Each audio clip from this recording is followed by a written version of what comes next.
Assalamualaikum warahmatullahi wabarakatuh. Saya Siti Rahma pada perkuliahan Statistika Terapan akan menjabarkan tentang regresi. Saat ini dunia perkuliahan sudah tidak asing lagi dengan kata statistika. Karena apa? Karena statistika merupakan dasar seseorang untuk mengolah data sebuah penelitian. Nah, statistika ini juga memiliki arti sebagai pengetahuan yang berfokus pada metode untuk menjawab pertanyaan dengan proses pengumpulan dan menginterpretasikan data hasil observasi atau pengamatan terlebih dahulu. Selain data yang dibutuhkan dalam penelitian, peneliti biasanya menentukan suatu variabel yang akan diteliti. Variabel juga termasuk ke dalam satu kesatuan ilmu yang akan dibahas dalam statistik. Variabel bisa berbentuk apa saja, yang nantinya akan menjadi bahan untuk peneliti melakukan proses penelitian dan melakukan proses pengambilan data. Nah, variabel penelitian ini terbagi menjadi dua bagian, yaitu variabel independen atau variabel bebas dan variabel dependen atau variabel terikat. Menurut artinya, variabel independen merupakan variabel yang menjadi pengaruh variabel lain serta memiliki sifat dapat berdiri sendiri. Sedangkan variabel dependen memiliki arti sebagai variabel yang dipengaruhi oleh variabel lain dan memiliki sifat tidak dapat berdiri sendiri. Untuk menganalisis variabel-variabel yang telah ditentukan peneliti, terdapat berbagai macam cara yang bisa digunakan untuk memperoleh hasil analisis variabel tersebut. Semua tergantung pada tujuan penelitian yang dilakukan. Jika penelitian yang dilakukan peneliti untuk memprediksi sejauh mana perubahan variabel dependen apabila variabel independen dirubah-rubah nilainya, hal ini dalam ilmu statistik dapat dianalisis menggunakan analisis regresi loh. Nah, analisis regresi inilah yang akan kita bahas. Analisis regresi memiliki pengertian sebagai teknik untuk membangun suatu persamaan yang menghubungkan antara variabel terikat dengan variabel bebas dan sekaligus untuk menentukan nilai ramalan atau dugaan. Analisis regresi terbagi menjadi 3 bagian, yaitu regresi linier sederhana, regresi nonlinier, dan regresi ganda. Menurut artinya, regresi linier sederhana merupakan suatu hubungan fungsional maupun kausal satu variabel independen dengan satu variabel dependen. Sedangkan regresi nonlinier memiliki pengertian sebagai suatu hubungan fungsional maupun kausal satu variabel independen dengan satu variabel dependen yang memiliki data tidak linier. Regresi ganda dapat digunakan jika peneliti ingin meramalkan bagaimana keadaan naik turunnya variabel dependen apabila dua atau lebih variabel independen dimanipulasi, sehingga dapat disingkat bahwa regresi ganda terjadi bila jumlah variabel independennya minimal 2. Menurut Widarjono, regresi berganda dapat dilakukan jika memiliki lebih dari satu variabel independen. Nah, sebelum kalian melakukan analisis regresi linier sederhana, ada baiknya kalian melakukan uji linearitas terlebih dahulu. Kenapa? Karena uji linearitas ini bertujuan untuk mengetahui apakah dua variabel memiliki hubungan yang linier atau tidak secara signifikan. Sehingga jika tidak memiliki hubungan yang linier, ada baiknya kita dapat menggunakan regresi nonlinier sebagai pengujiannya.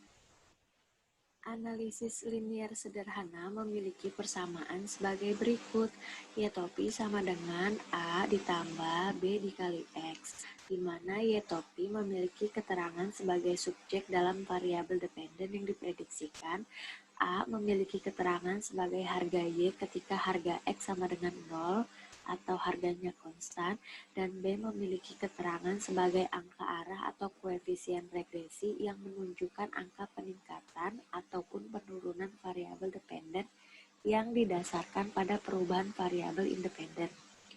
Bila positif berarti ada peningkatan dan bila negatif maka ada penurunan. X memiliki keterangan sebagai subjek pada variabel independen yang mempunyai nilai tertentu. Sedangkan pada regresi nonlinier itu memiliki beberapa model, yaitu ada model parabola kuadratik yang memiliki persamaan yaitu Y topi sama dengan A plus B dikali X plus C dikali X pangkat 2. Sedangkan jika model parabola kubik ini memiliki persamaan sebagai Y topi sama dengan A ditambah B dikali X ditambah C dikali X pangkat 2 ditambah D dikali X pangkat 3. Sedangkan model eksponen memiliki persamaan regresi sebagai Y topi sama dengan A dikali B pangkat X. Sedangkan model geometrik memiliki persamaan regresi sebagai Y topi sama dengan A dikali X pangkat B. Sedangkan model geopard memiliki persamaan regresi sebagai Y topi sama dengan P dikali Q pangkat B dikali X. Sedangkan model logistik memiliki persamaan regresi sebagai Y topi sama dengan 1 per A dikali B pangkat X ditambah C. Model hiperbola memiliki persamaan regresi Y topi sama dengan 1 per A ditambah B pangkat X. Nah, model yang terdapat pada regresi nonlinear ini bisa kalian pilih salah satu yang paling mudah digunakan. Sedangkan regresi ganda memiliki persamaan sebagai berikut. Jika regresi dengan dua variabel, maka persamaan regresinya akan menjadi Y topi sama dengan A ditambah B1 dikali X1 ditambah B2 dikali X2. Sedangkan jika regresinya memiliki tiga variabel, maka persamaannya akan menjadi Y topi sama dengan A ditambah B1 kali X1 ditambah B2 kali X2 tambah B3 kali X3. Sedangkan regresi dengan K variabel independen, maka persamaannya akan menjadi Y topi sama dengan A ditambah B1 X1 tambah B2 kali X2 tambah B3 kali X3 tambah sampai BK kali XK. Nah, apa sih tujuan penggunaan regresi? Jadi, analisis regresi ini bertujuan untuk mengetahui bagaimana variabel dependen atau kriterium dapat diprediksikan melalui variabel independen atau prediktor secara individu atau parsial ataupun secara bersama-sama atau simultan. Dan analisis regresi ini juga bertujuan untuk membuat keputusan apakah naik dan menurunnya variabel dependen dapat dilakukan melalui peningkatan variabel independen atau tidak. Sehingga dapat diringkas bahwa tujuan regresi adalah untuk mengestimasikan nilai yang terdapat pada variabel dependen berdasarkan variabel independen baik dari satu independen maupun lebih dari satu independen. Menguji analisis regresi linear sederhana dengan perhitungan manual, langkah-langkahnya itu ada 3 cara. Yang pertama, kalian cari terlebih dahulu koefisien regresinya. Nah, koefisien regresi ini disimbolkan dengan huruf B. Maka, untuk mencari koefisien regresi, kalian dapat menggunakan persamaan sebagai berikut. B sama dengan N buka kurung sigma XY tutup kurung dikurang sigma X dikali sigma Y per N sigma X pangkat 2 dikurang buka kurung sigma X tutup kurung pangkat 2. Dan yang kedua, kalian harus cari harga Y ketika X bernilai 0. Nah, kalau dalam regresi, ini disimbolkan dengan huruf A. Sehingga persamaan untuk mencari harga Y ketika X sama dengan 0, kalian bisa menggunakan persamaan A sama dengan sigma Y dikurang B sigma X per N. Dan yang ketiga, jika A dan B-nya sudah ditemukan nilainya, maka masukkan ke dalam rumus analisis regresinya. Contoh soal sebagai berikut, sebuah penelitian yang dilakukan untuk mengetahui hubungan antara motivasi dengan kinerja, di mana motivasi adalah X dan kinerja adalah Y. Peneliti melakukan sampel sebanyak 10 sehingga mendapatkan data sebagai berikut. Bisa kalian lihat datanya seperti ini. Maka cara penyelesaiannya, pertama-tama kalian buat terlebih dahulu tabel seperti ini. Lalu kalian cari X pangkat 2-nya, dan cari Y pangkat 2-nya, serta cari X kali Y-nya. Kemudian, jika sudah diketahui nilai X pangkat 2, Y pangkat 2, dan X kali Y, maka masukkan ke langkah-langkah sebagai berikut. Pertama, tentukan nilai B-nya terlebih dahulu dengan persamaan yang sudah dijelaskan tadi. Maka akan mendapatkan hasil B sama dengan 0,601.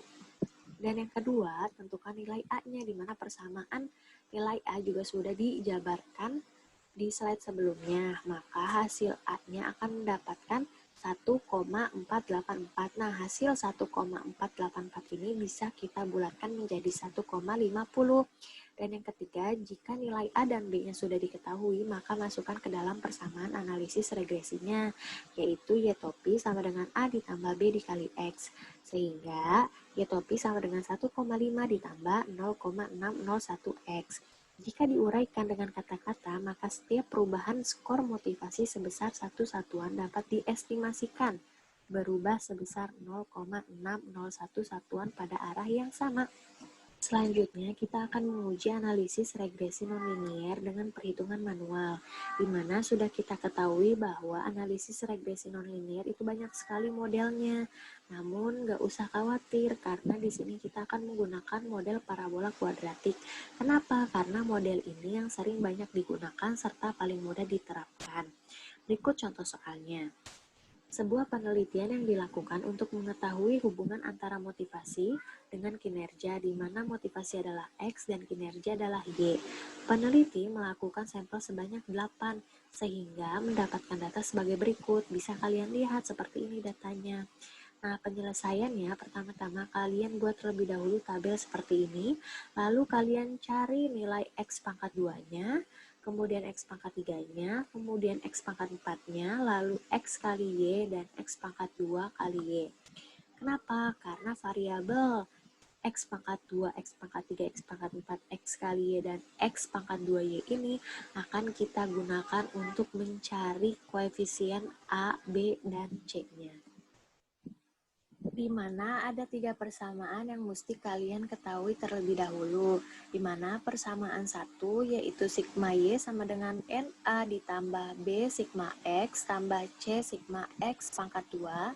Dan persamaan kedua, persamaannya adalah sigma X Y sama dengan A sigma X tambah B sigma X pangkat 2 tambah C sigma X pangkat 3. Sedangkan persamaan ketiganya memiliki persamaan sigma X pangkat 2Y sama dengan A sigma X pangkat 2 tambah B sigma X pangkat 3 tambah C sigma X pangkat 4. Nah, jika semua persamaannya sudah diketahui, maka lakukan metode eliminasi pada persamaan 1, 2, dan 3, sehingga mendapatkan hasil A sebesar 1,348, B-nya adalah negatif 0,414 dan C-nya adalah 0,170. Sehingga persamaan regresinya Y topi sama dengan A tambah B, X tambah C, X pangkat 2. Menjadi Y topi sama dengan 1,348 dikurang 0,414X tambah 0,170X pangkat 2. Menguji analisis regresi berganda dengan perhitungan manual, langkah-langkahnya sebagai berikut. Yang pertama, cari terlebih dahulu koefisien regresinya. Jika analisis regresi berganda variabel bebasnya berjumlah 2, maka persamaan koefisien regresinya sebagai berikut. Ada 2, yaitu B1 dan B2. B1 dapat dicari dengan persamaan B1 sama dengan buka kurung sigma X 2 pangkat 2 tutup kurung, buka kurung sigma X 1Y tutup kurung, dikurang buka kurung sigma X1 X2 tutup kurung, buka kurung sigma X 2Y tutup kurung, dibagi buka kurung sigma X 1 pangkat 2 tutup kurung, buka kurung sigma X 2 pangkat 2 tutup kurung, dikurang buka kurung sigma X1 X2 tutup kurung pangkat 2. Sedangkan B2-nya dapat dicari dengan persamaan B2 sama dengan buka kurung sigma X1 pangkat 2 tutup kurung, buka kurung sigma X2Y tutup kurung, dikurang buka kurung sigma X1 X2 tutup kurung, buka kurung sigma X1Y tutup kurung, dibagi buka kurung sigma X1 pangkat 2 tutup kurung, buka kurung sigma X2 pangkat 2 tutup kurung, dikurang buka kurung sigma X1 X2 tutup kurung pangkat 2. Sedangkan untuk mencari koefisien regresi untuk 3 variabel bebasnya, dapat digunakan bersama sebagai berikut. Sigma X1Y sama dengan B1 sigma X1 pangkat 2 tambah B2 sigma X1 X2 tambah B3 sigma X1 X3. Sedangkan sigma X2Y-nya dapat dicari dengan persamaan sigma X2Y sama dengan B1 sigma X1 X2 tambah B2 sigma X2 pangkat 2 tambah B3 sigma X2 X3. Sedangkan sigma X 3Y-nya dapat dicari dengan persamaan sigma X 3Y sama dengan B1 sigma X1 X2 tambah B2 sigma X2 X3 tambah B3 sigma X3 pangkat 3. Nah, dari rumus 3.7 sampai 3.11 itu ada beberapa rumus yang dapat dicari dengan perhitungan sebagai berikut. Sigma X pangkat 2-nya dapat dicari dengan persamaan sigma X pangkat 2 sama dengan sigma X pangkat 2 dikurang buka kurung sigma X tutup kurung pangkat 2 dibagi N. Sedangkan untuk mencari sigma Y pangkat 2 dapat dicari dengan persamaan sigma Y pangkat 2 sama dengan sigma Y pangkat 2 dikurang buka kurung sigma Y tutup kurung pangkat 2 dibagi N. Sedangkan sigma XY dapat dicari dengan persamaan sigma XY sama dengan sigma XY dikurang sigma XY dibagi N. Dan sigma XX dapat dicari dengan persamaan sigma XX sama dengan sigma XX dikurang sigma XX bagi N. Kemudian untuk mencari harga Y ketika X sama dengan 0 dapat dicari dengan persamaan sebagai berikut. Nah, persamaan yang ini berlaku untuk dua variabel bebas, yaitu dengan persamaan A sama dengan sigma Y bagi N dikurang B1 buka kurung sigma X1 bagi N tutup kurung dikurang B2 buka kurung sigma X2 bagi N tutup kurung. Sedangkan untuk tiga variabel bebasnya dapat dicari dengan persamaan A sama dengan sigma Y bagi N dikurang B1 buka kurung sigma X1 bagi N tutup kurung dikurang B2 buka kurung sigma X2 bagi N tutup kurung dikurang B3 buka kurung sigma X3 bagi N tutup kurung.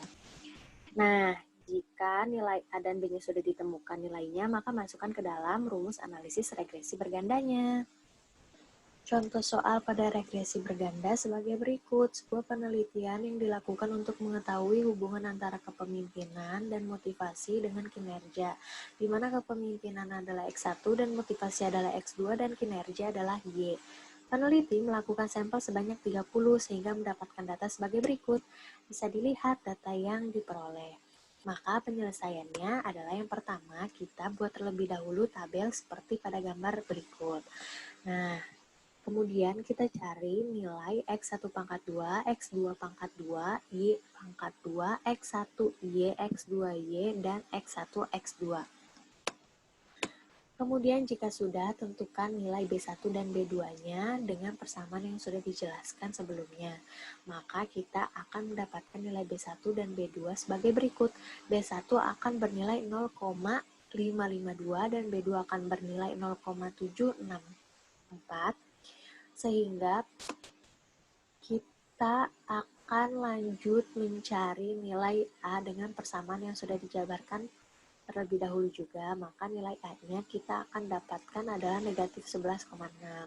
Maka persamaan regresinya adalah Y topi sama dengan A ditambah B1 X1 tambah B2 X2. Sehingga hasilnya adalah Y topi sama dengan negatif 11,6 ditambah 0,552 X1 tambah 0,764 X2. Maka interpretasinya atau jika kita ubah dalam bentuk kalimat akan memiliki arti seperti berikut.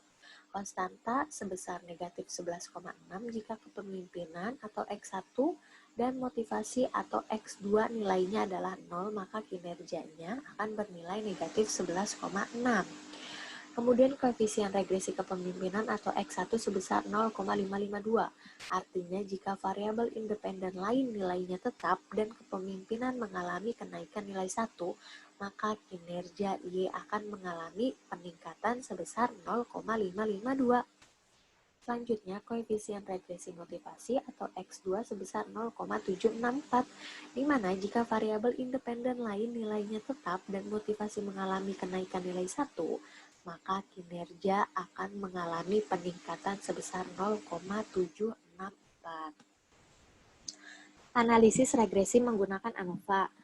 Menguji keberartian regresi menggunakan ANOVA atau uji F dapat dilakukan baik untuk regresi linier maupun regresi berganda. Jika kita terapkan uji F pada regresi linier, kita bisa melakukan pengujian hipotesis terhadap regresi tersebut. Contohnya, pada regresi linier, kita ambil contoh regresi linier yang terdapat pada soal atau contoh soal yang sudah kita jabarkan sebelumnya. Nah, Pada contoh yang tertera, hasil yang didapat dari regresi linier setelah melakukan perhitungan adalah Y topi sama dengan 1,5 tambah 0,601X. Kemudian kita tentukan hipotesisnya, di mana jika H0 diterima berarti tidak ada hubungan antara motivasi dengan kinerja. Namun jika H1 yang diterima berarti ada hubungan antara motivasi dengan kinerja. Sesudah itu untuk melakukan uji ANOVA atau uji F terdapat beberapa langkah yang harus kita ikuti. Yaitu terlebih dahulu hitung kuadrat regresi pada bagian A, di mana simbolnya adalah JK regresi A dengan rumus sebagai berikut. JK regresi A sama dengan buka kurung sigma Y tutup kurung pangkat 2 dibagi N. Maka hasilnya akan tertera JK regresi A-nya bernilai 1232,1, di mana nilai Y sudah tertera pada tabel perhitungan regresi linier yang berada pada contoh soal. Sesudah itu, hitung jumlah kuadrat regresi B per A-nya. Jumlah kuadrat regresi B per A disimbolkan dengan JK regresi B per A. Nah, untuk mencari JK regresi B per A ini menggunakan persamaan JK regresi B per A sama dengan D buka kurung sigma XY dikurang sigma X dikali sigma Y dibagi N tutup kurung, di mana nilai B-nya bernilai 0,601. Maka akan terlihat nilai JK regresi B per A-nya bernilai 175,49. Sesudah itu hitung jumlah kuadrat residu. Nah, jumlah kuadrat residu ini disimbolkan dengan JK residu. Untuk mencari JK residu dapat digunakan persamaan sebagai berikut. JK residu sama dengan sigma Y pangkat 2 dikurang JK regresi A dikurang JK regresi B per A. Maka JK residunya akan bernilai 7,41. Sesudah itu, hitunglah rata-rata jumlah kuadrat regresi A-nya, di mana rata-rata jumlah kuadrat regresi A dapat disimbolkan dengan RJK regresi A. Nah, persamaan RJK regresi A ini dapat diperoleh dengan persamaan RJK regresi A sama dengan JK regresi A, maka nilai RJK regresi A-nya adalah 1232,1. Jika sudah, hitung juga rata-rata jumlah kuadrat regresi pada bagian B per A. Nah, simbol pada rata-rata jumlah kuadrat regresi B per A adalah RJK regresi B per A, di mana persamaannya adalah RJK regresi B per A sama dengan JK regresi B per A. Maka nilai RJK regresi B per A-nya sama dengan 175,49. Sesudah itu, hitunglah rata-rata jumlah kuadrat residu. Rata-rata jumlah kuadrat residu disimbolkan dengan RJK res dengan persamaan RJK res sama dengan JK residu dibagi N dikurang 2. Maka akan mendapatkan hasil RJK residunya sama dengan 0,926. Kemudian hitunglah nilai F dengan persamaan sebagai berikut.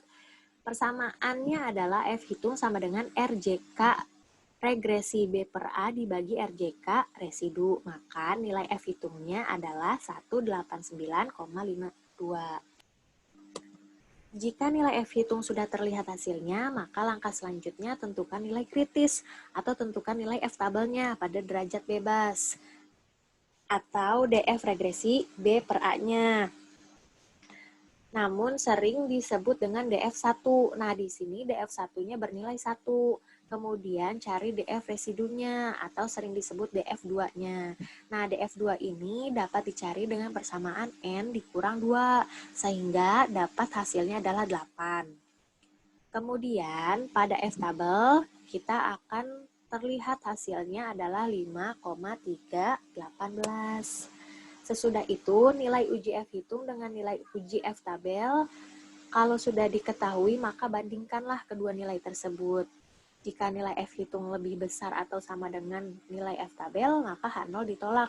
Begitupun sebaliknya, jika nilai F hitung lebih kecil dari nilai F tabel, maka H1 ditolak. Hasil perbandingan menyatakan bahwa F hitung lebih besar dibandingkan F tabel dengan nilai 189,52 lebih besar daripada 5,318, sehingga terdapat hubungan antara motivasi dan kinerja. Selanjutnya, kita akan analisis regresi menggunakan ANOVA pada regresi berganda.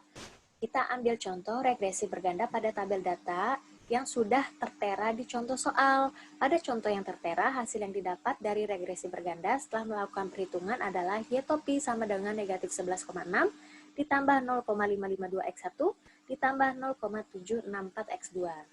Setelah itu, tentukan terlebih dahulu hipotesis di mana jika H0 diterima, berarti tidak ada pengaruh antara variabel X1 dan X2 terhadap variabel Y. Namun, jika H1 yang diterima, berarti ada pengaruh variabel X1 dan X2 terhadap variabel Y. Untuk melakukan uji ANOVA atau uji F, terdapat beberapa langkah yang harus kita ikuti, yaitu hitung terlebih dahulu jumlah kuadrat regresi dengan persamaan JK-Reg sama dengan B1, sigma X1Y tambah B2, sigma X2Y. Maka JK regresinya akan bernilai 4829,91, di mana B1, sigma X1Y, B2, dan sigma X2Y terdapat pada contoh soal. Selanjutnya, kita tentukan jumlah kuadrat residu dengan persamaan sebagai berikut. JK residu sama dengan buka kurung sigma Y pangkat 2 dikurang buka kurung sigma Y tutup kurung pangkat 2 dibagi N tutup kurung dikurang JK regresinya. Maka JK residu akan bernilai 2059,95, di mana sigma Y pangkat 2 dan buka kurung sigma Y tutup kurung pangkat 2 sudah terdapat pada contoh soal. Kemudian kita hitung F-nya. Maka F hitung dapat kita hitung dengan persamaan F hitung sama dengan JK regresi dibagi K dibagi JK residu dibagi N dikurang K dikurang 1. Maka F hitung akan mendapatkan hasil sebesar 31,65. Jika nilai F hitung sudah terlihat hasilnya, maka langkah selanjutnya tentukan nilai kritis atau tentukan nilai F tabel pada derajat bebas untuk DF1-nya sama dengan K sama dengan 2 nilainya. Dan DF2-nya dapat kita cari dengan persamaan DF2 sama dengan N dikurang K dikurang 1. Maka DF2 akan menghasilkan nilai 27. Sehingga pada F tabel nilai yang dihasilkan adalah 3,35. Jika nilai F hitung sudah diketahui dan nilai uji F tabel juga sudah diketahui, kita bandingkan kedua nilai tersebut. Jika nilai F hitung lebih besar atau sama dengan nilai F tabel, maka H0 ditolak. Begitupun sebaliknya, jika nilai F hitung lebih kecil dari nilai F tabel, maka H1 ditolak. Hasil perbandingan menyatakan bahwa F hitung lebih besar daripada F tabel dengan nilai 31,65 lebih besar daripada 3,35, sehingga adanya pengaruh antara kepemimpinan atau X1 dan motivasi atau X2 dengan kinerja. Ingat, untuk melakukan uji F pada regresi linier dan regresi berganda memiliki langkah-langkah dan persamaan yang berbeda. Jika ingin lebih singkat menentukan hasil dalam hipotesis, peneliti dapat melakukan dengan menggunakan bantuan aplikasi SPSS. Selanjutnya, kita akan menguji analisis regresi dengan SPSS. Menguji analisis regresi linier dan regresi ganda dengan menggunakan SPSS, langkahnya tidak ada bedanya. Yang membedakan hanyalah jumlah variabel independennya. Pertama-tama, kalian buka dan masuk pada program SPSS. Kemudian kalian klik variabel view pada SPSS Data Editor. Sesudah itu ketik Y pada kolom name, ketik X pada baris 2 kolom name. Seperti ini tampilannya. Baris pertama pada kolom label ketik kinerja, pada baris kedua pada kolom label ketik motivasi. Seperti ini tampilannya. Kemudian pada kolom desimal isi dengan angka 0. Kolom lainnya boleh dihiraukan. Selanjutnya, klik data view ini. Sesudah itu akan muncul Y dan X-nya. Lalu kalian ketik data yang akan kalian analisis. Kemudian, kalian klik Analyze. Sesudah itu klik Regression. Kemudian kalian klik Linear. Maka akan tampil seperti berikut ini. Nah, pada kinerja kalian masukkan ke kotak dependen, sedangkan pada motivasi kalian masukkan ke kotak independen. Kemudian kalian klik statistik, lalu kalian klik case-wise diagnostic, kemudian klik all cases, sesudah itu klik continue. Jika sudah, kalian klik OK, maka hasil output akan terlihat pada kolom koefisien dan case-wise diagnostic adalah seperti pada gambar di bawah ini. Nah, seperti inilah hasilnya. Untuk melihat dari hasil analisis regresinya, maka lihat pada koefisien dari hasil yang didapat. Persamaan regresinya adalah Y topi sama dengan A tambah BX. Maka hasilnya akan menjadi Y topi sama dengan 1,5 tambah 0,6X. Hasil dari 1,5 ini didapat dari pembulatan 1,487 dan 0,6 ini didapat dari hasil 0,601 pada tabel koefisien. Sedangkan untuk mengetahui apakah variabel independen berpengaruh secara signifikan terhadap variabel dependen, dapat kalian lihat pada hasil analisis regresi linier sederhana bagian ANOVA-nya. Peristiwa ini sering disebut pengujian keberartian loh. Hal ini berkaitan dengan hipotesis yang akan terbaca, di mana jika tidak ada hubungan antara motivasi dengan kinerja, kita sebut dengan H0. Sedangkan jika ada hubungan antara motivasi dengan kinerja, kita sebut dengan H1. Terlihat bahwa nilai rho lebih kecil daripada tingkatan alfa yang digunakan, di mana tingkatan alfa yang digunakan bernilai 0,05. Sehingga persamaan dari hasil ANOVA menjadi 0,000 lebih kecil daripada 0,05. Maka hasilnya H0 ditolak. Jika dijabarkan, maka terdapat hubungan antara motivasi dengan kinerja. Selanjutnya, kita akan menguji analisis regresi nonlinier. Pertama-tama, kalian buka dan masuk pada program SPSS terlebih dahulu. Sesudah itu, kalian klik variable view pada SPSS Data Editor. Kemudian, kalian ketik Y pada kolom name, lalu ketik X pada baris 2 kolom name. Sesudah itu, baris pertama pada kolom label, kalian ketik kinerja. Sedangkan pada baris kedua, kolom label ketik motivasi. Pada kolom desimal, isi dengan angka 1 pada baris 1, dan isi angka 0 pada baris 2. Kolom lainnya boleh kalian hiraukan. Sesudah itu kalian klik data view pada SPSS Data Editor. Sesudah itu akan muncul kolom variabel Y dan X. Selanjutnya kalian ketik data yang akan kalian analisis. Lalu kalian klik Analyze, lalu Regression. Setelah itu klik Curve Estimation. Pada kinerja, kalian masukkan ke kotak dependen, sedangkan pada motivasi, kalian masukkan ke kotak independen. Kemudian, kalian checklist pada linear, checklist juga pada kuadratik, lalu checklist juga pada display ANOVA table. Sesudah itu, klik OK, maka hasil output akan terlihat pada kolom koefisien dan case-wise diagnostic. Nah, hasilnya akan seperti ini. Di mana untuk melihat dari hasil analisis regresinya, kalian lihat pada koefisien dari hasil yang didapat, di mana persamaan regresinya adalah Y topi sama dengan A tambah B, X tambah C, X pangkat 2. Maka akan bernilai Y topi sama dengan 1,348 dikurang 0,414X ditambah 0,170 X pangkat 2. Hasil dari 1,348 lalu negatif 0,414 dan 0,170 dapat dilihat dari tabel koefisien. Sedangkan untuk mengetahui apakah variabel independen berpengaruh secara signifikan terhadap variabel dependen, dapat dilihat pada hasil analisis regresinya pada bagian ANOVA. Nah, peristiwa ini sering disebut pengujian keberartian. Hal ini berkaitan dengan hipotesis yang akan terbaca, di mana jika tidak ada hubungan antara motivasi dengan kinerja, kita sebut dengan H0. Sedangkan jika ada hubungan antara motivasi dengan kinerja, kita sebut dengan H1. Adanya hubungan atau tidak bisa kita lihat dari nilai rho pada hasil analisis bagian ANOVA.